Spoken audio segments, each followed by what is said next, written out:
안녕하세요. Riding on the Korean wave. Welcome to a brand new week on the Culture Wave. I'm Kwon So-ah in Seoul. Explore with us Korea's culture from all aspects and stay up to date with K-entertainment with a special focus today on K-pop remakes, K-diplomacy, K-food, K-everything. Now we kick off the new week with our co-host Walter Lee joining me in the studio. Hello, Walter. Hello, Soa, and hello everyone at home. Happy Monday to our viewers. I'm Walter Lee here, back to co-host and give you the daily dose of K-Enter News. And we're also joined by Arirang's news features reporter An Sung-jin. Welcome, Sung-jin. Welcome, Sung-jin. Hello, guys. Happy Monday. Hello to all of our viewers. My name is An Sung-jin, and I'm a news features reporter here at Arirang News.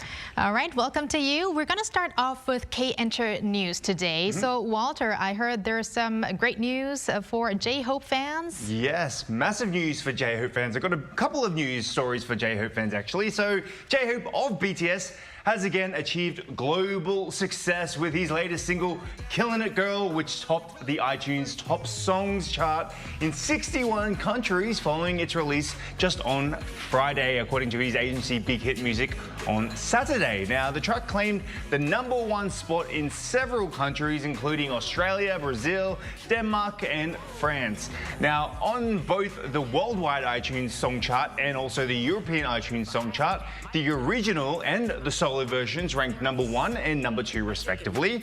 The music video also made it onto the top 10 YouTube's trending music videos chart in 38 countries. This is including the US, UK, Germany, and also Canada. Congratulations to J-Hope, but the news doesn't stop there, does it, Walter? It does not indeed. So on the same day as the release of Killing It Girl, J-Hope was starting to wrap up his world tour with an encore concert titled Hope on the Stage Final, held on Friday and Saturday at the Goyang Sports Complex main stadium. Now, this event marked the conclusion of his tour, which began in February at the KSPO Dome in Seoul Olympic Park. Now, the Friday show coincided with the anniversary of BTS's debut and featured a surprise special guest appearance by two members, Jin and Jungkook. It was the first time the three had been on stage together in 2 years and 8 months. BTS members shared the group performance. Now, what's interesting was that also RM, Jimin, V, and also Sugar were also present, but they weren't on stage. They were in the audience to support the show. So it was actually the first time they were all in the stadium together, but not on the stage. Now, J-Hope's world tour has spanned across 33 shows in 16 cities, drawing a total audience of over 524,000 people. Well, now the countdown is on because soon we'll be able to see all the members under one roof or on the same stage. Yes. As in less than a week now, Suga will also be released from the mandatory military service. Yes. Now, Walter, we're going to talk about another countdown kind of now because Squid Game, the final season, is going to be out this month. Yes. But what's the latest on it? What news do you have? Yes, obviously the final trailer for Squid Game Season 3 has officially been unveiled, and this season follows obviously the main character Song Ki-hoon, played by Lee Jung-jae, who returns to the deadly games with a personal agenda. Now, the story also delves into the journey of the frontman played by Lee Byung-hun, who re-enters the game while concealing his true identity, and of course there are a lot of challenges along the way. Now, this final trailer ties together the overarching storyline of the Squid Game from Season 1 through Season 2 and into the much anticipated Season 3.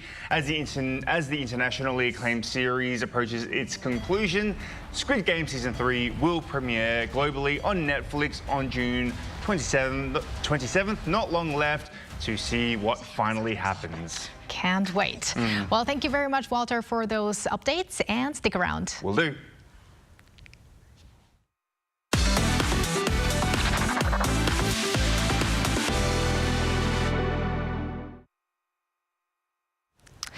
And And now we have our Arirang's news features reporter Seong-jin back again. And you're going to talk today about your third episode of your series from Japan. That's Very right. excited about it, especially because I think we're expecting some mouth-watering footage today. Oh, I got so hungry preparing for this article this morning. So we know that Korea and Japan are quite close in terms of geographical proximity, which means that they share a similar climate, which also gives room for similarities in cuisine. And for today's article, I went to check out how Korean cuisine has settled and is further evolving in Japan. Where tradition meets taste. From the vibrant colors of Kulture to heartwarming soul foods such as doenjangjjigae, the table is filled with Korean flavors. And alongside are similar Japanese dishes. The two countries, Korea and Japan, have come together through nothing more than food. Yoon Mi-wol and Masayasu Yoshihara, two renowned chefs in the Ginza area of Tokyo, have come together to explore collaboration within the realm of cuisine. So what we're seeing here is a merge of two cultures, Korean and Japanese, coming together through cuisine. Now, if we take a closer look at what the two chefs are doing, Chef Yoon Mi-wol here is making doenjangjjigae, while Chef Yoshihara is making miso soup. Both use the same ingredient of soybean paste, but with their own cultural twist.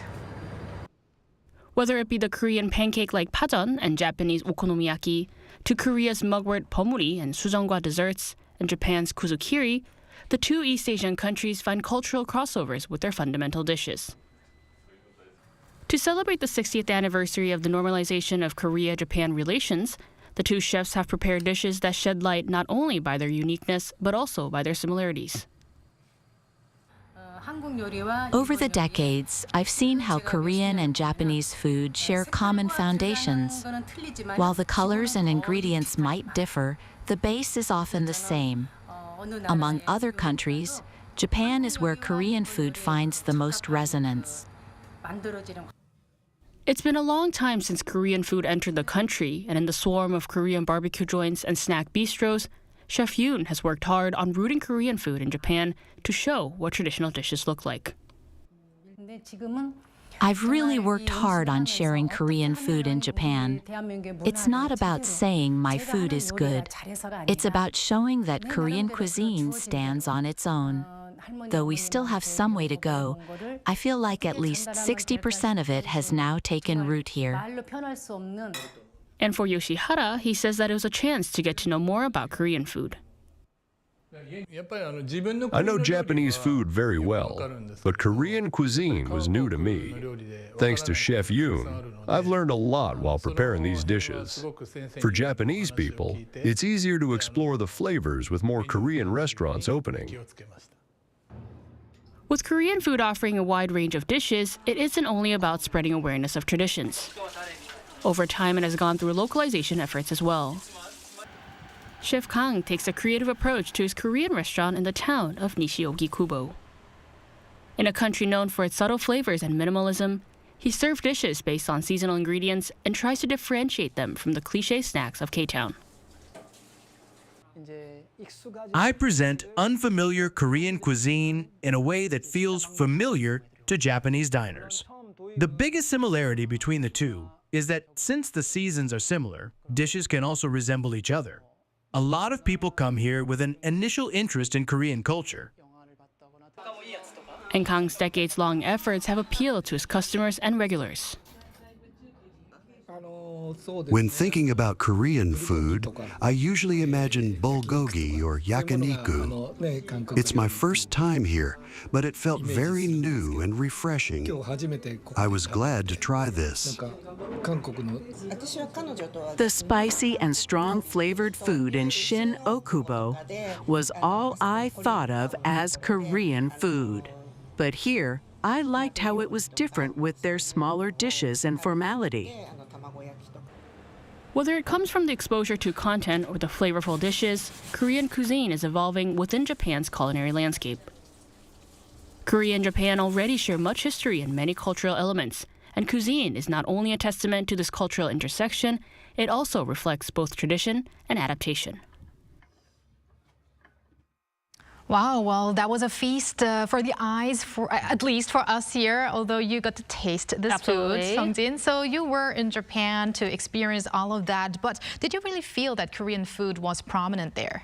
Right, so Korean cuisine was quite easy to find in Japan. I visited 2 different restaurants, or different style Korean restaurants, but both were already well integrated into Japanese society, offering a vast variety of Korean food.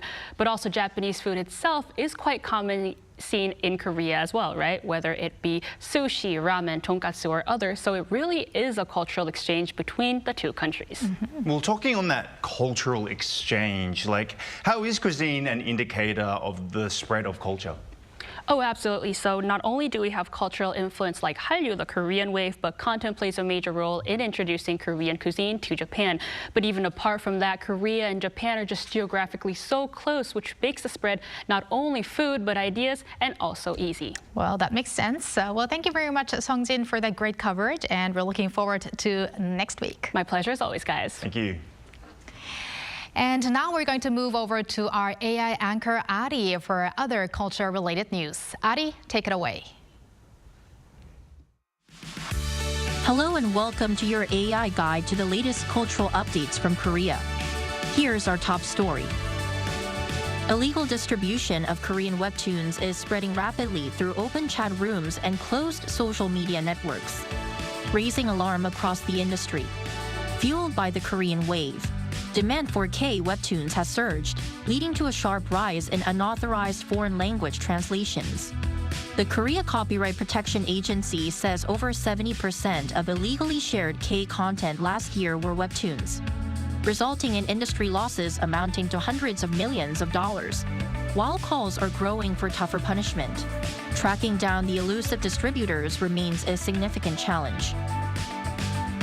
James Turrell, the American artist known as the Magician of Light, has opened his first solo exhibition in Korea in 17 years. Titled The Return, the show features 5 large-scale installations, including The Wedge, a new piece from his LED series Wedgework. Also on view are prints, sculptures, and photographs documenting his monumental project Rodin Crater, which observes celestial movements. Speaking at a press event in Seoul, Turrell said the purpose of the exhibition is to offer a piece of light and to convey the experience of light itself.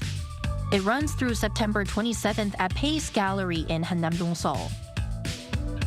The 2025 Daegu Chimik Festival invites chicken and beer lovers to Duryu Park from July 2nd to 6th. Beyond enjoying Korea's beloved chicken and beer combo on a whole new level, this year's event features a water concert, blending music with water-themed entertainment.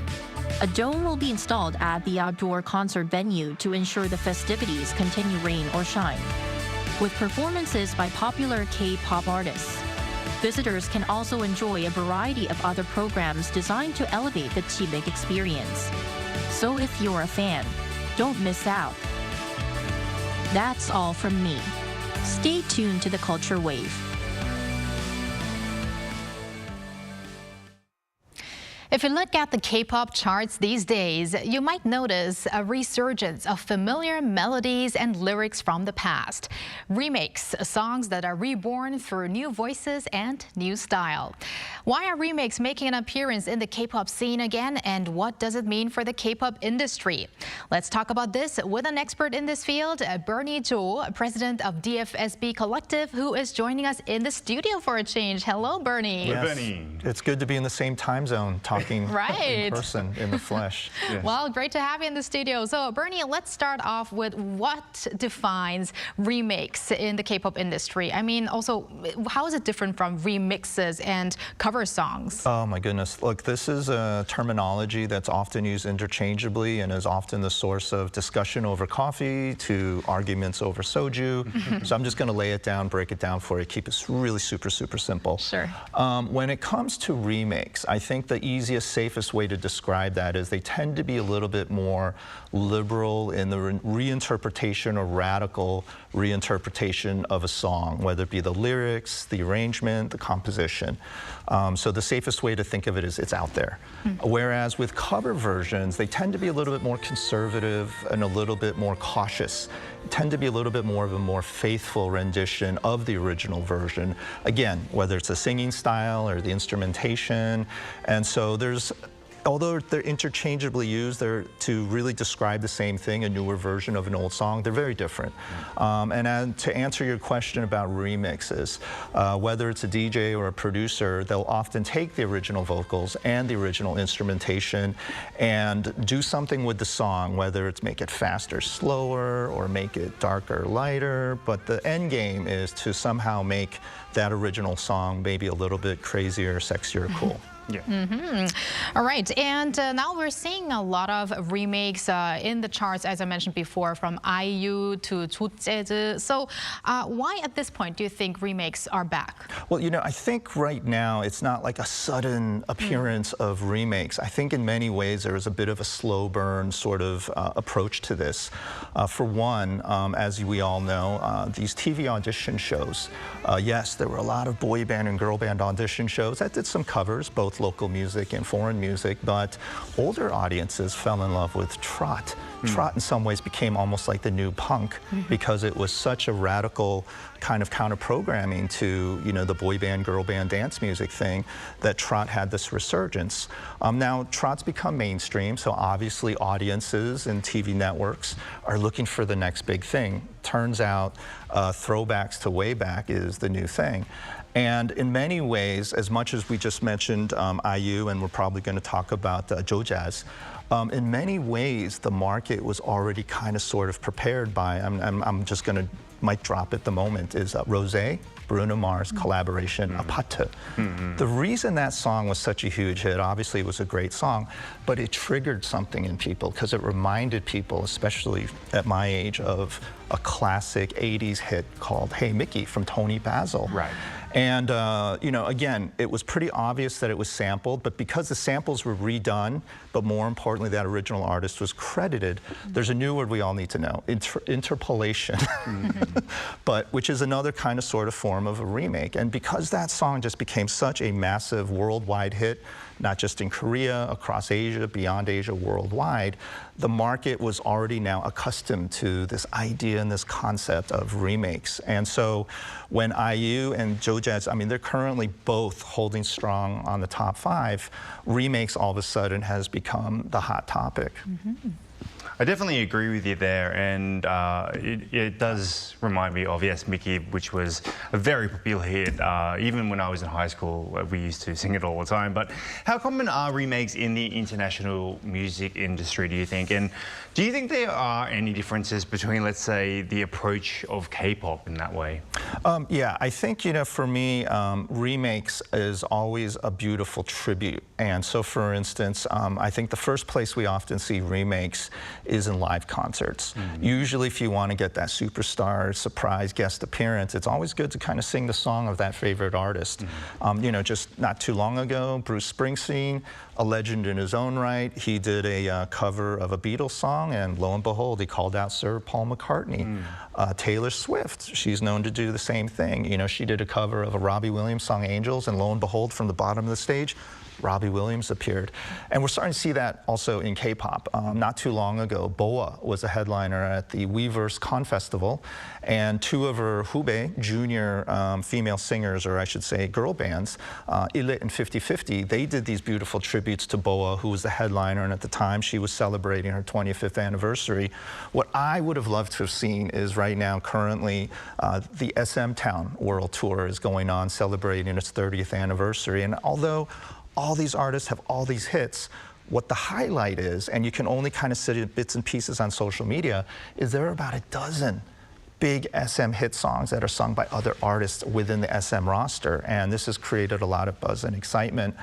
What's different, I think, about the K-pop style remakes versus, say, international music, Western artist remakes, is that it's less professional and more personal. And what I mean by that is I'm not talking about artists being incredibly messy and sloppy.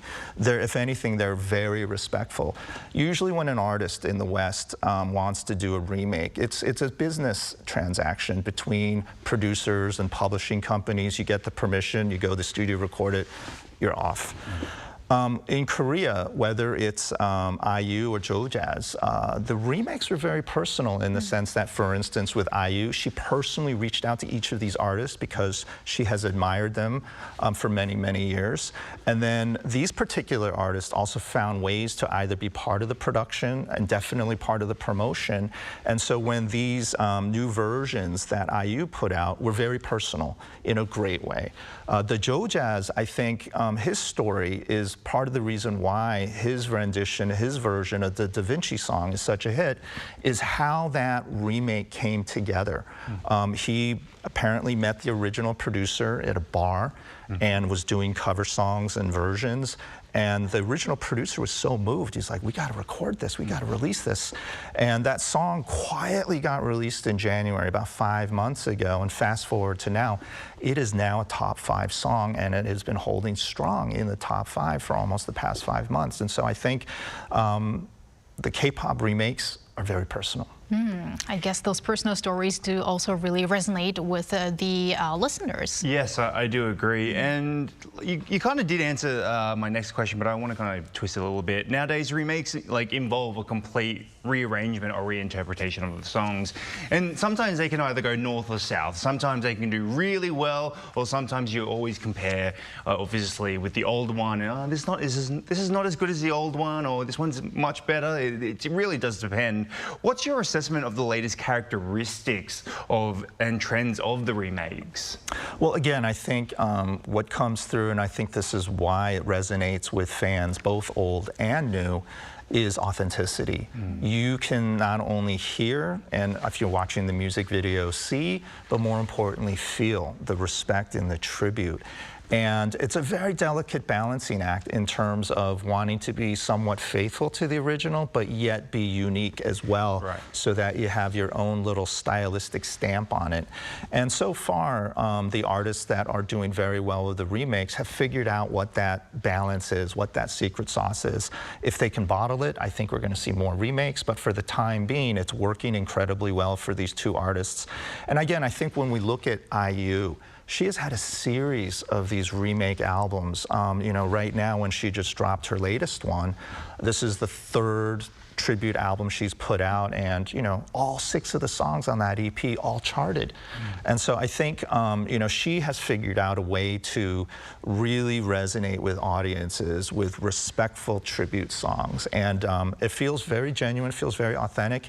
And again, she has figured out a way to not only satisfy her fans, but the original artist fans, and more importantly, new fans. Now, I guess as you just mentioned, remakes are popular among the older generation. I want to be careful with saying older generation, but older and younger generation. So what do you think this generation connection, how does it affect the consumption of K-pop? Well, you know, I think right now, and again, I think I mentioned it before, it's counter-programming. Just generally, if you see or hear more of the same, and more of the same, it turns out people have an appetite for something different. And so I think this surge, or resurgence, I should say, of remakes is really a response to the market trend where there's such an oversupply and maybe perhaps an oversaturation of teen idol dance music, be it boy bands, girl bands, or the solo or subunit efforts of these boy bands and girl bands, that perhaps audiences and fans and consumers wanted a change of pace. And I think the remakes in many ways sort of kills 2 birds with 1 stone, in the sense that you bring back something familiar but put a fresh twist to it. So obviously it still stays within the realm of K-pop, but in many ways goes a bit wider, broader, deeper. I'd love to talk to you about this all day, Bernie, but just quickly, are remakes more targeted at the domestic market, do you think? And how has the response been from overseas K-pop fans? That's a great question, and I think it's a tough question because, truth be told, I think it's still early. One of the things that sort of fascinated me last year was IU, who many people obviously consider very iconic in Korea.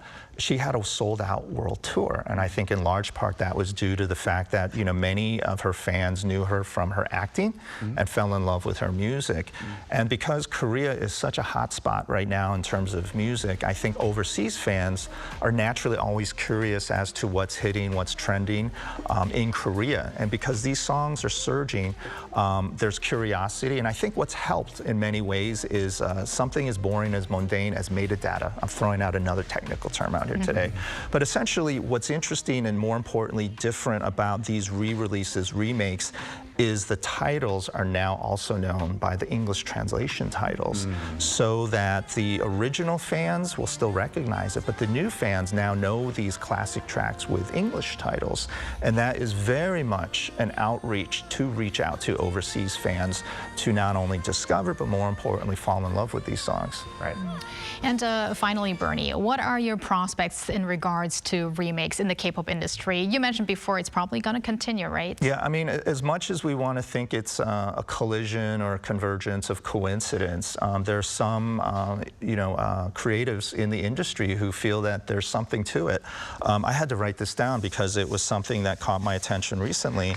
But right now, there's a very interesting project called High Color. And what they're doing is they're commissioning remakes of classic 90s songs with contemporary artists. And right now, in April, I believe, there was a Volume 1 where they had an up-and-coming R&B singer do a remake of a Kim Hyun-jo classic.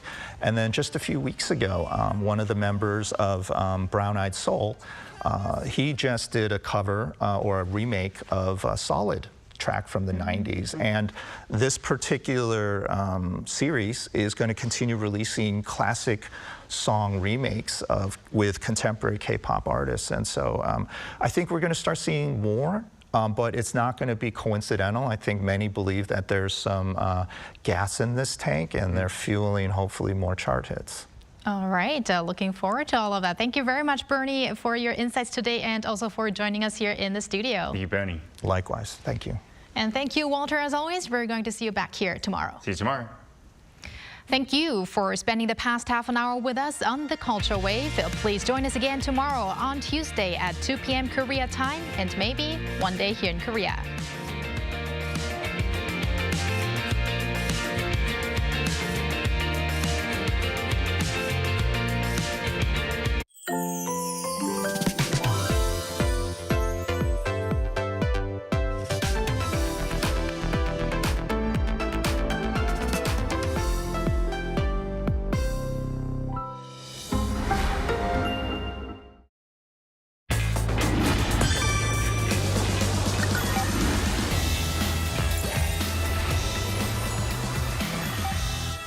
Are you curious about Korean cultural heritage?